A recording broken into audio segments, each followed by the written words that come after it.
entertainment. There are people that are just ruled by it, and there's people that understand that people are ruled by it, and they create content based on that, and they can seem very much every bit a believer as their audience, and it's not necessarily so, but they've found their niche, okay, and they know what to present and how to present it and how to manipulate, and they just keep on rolling on. And whatever the buzzwords and the cases of the time, that's what they're going to throw their time and energy to, and they create quite a groundswell and a following, and it gets this kinetic energy and it sweeps through, and you have to be very careful not to be caught up in that tsunami, okay? It can be very hard to get out. And then when you are anxious and concerned, particularly at times, say, worldwide pandemic, scamdemic, whatever you personally think of it, it can be very easy to be captured by things that normally wouldn't grab you, you know. Yeah. I definitely know that from experience, and you have to guard your light, you have to guard your mental health, you have to control your thoughts. You need to. Your mind is so precious. You know, I say irrational things all the time, I'm sure of it. You know, if I'm trying to talk about true crime cases or something, I'm trying to stick to fact and be objective. I do occasionally get very emotional about it, or I may not show my emotions about something. It doesn't mean I don't feel it. There's all sorts of combinations of things, right? But I've learned over the decades, you have to be responsible for your mental health. And part of your mental health comes down to your intellectual capacity, but, you know, what you do with your mind, and, you know, and how you look after it. I've talked before about fear and threat and what these things do to the human mind. And this is a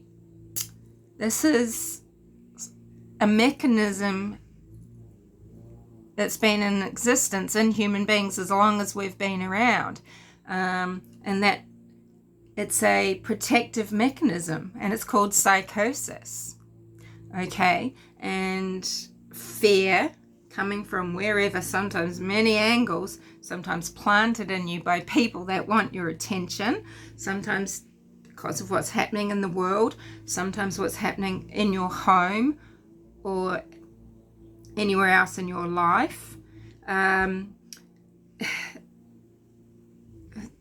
Sometimes that's where the mind goes to protect your core. You live another life, and it's one of fear often, or fantasy, but it's you're then not living in the real life with the real threat, right? It's removing you out of it and into another world, which might be fascinating or scary, but it's safer in that way nearly, because it's not real, okay? It's a parallel life that you're living in your own mind. And it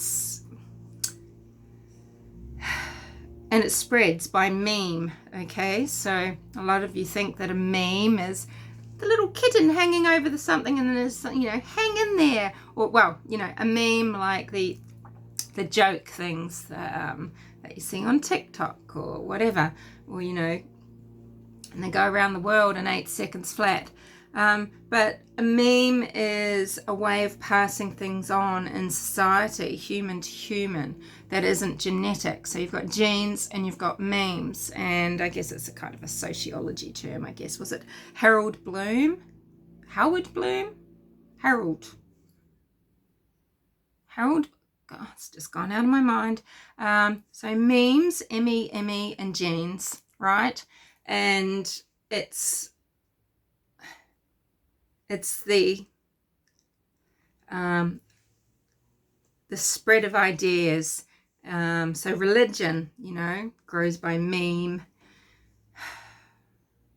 And it is genetic, actually. The propensity to be involved in religion, to be part of that herd, it's genetic. To be in the herd, that is safety, isn't it?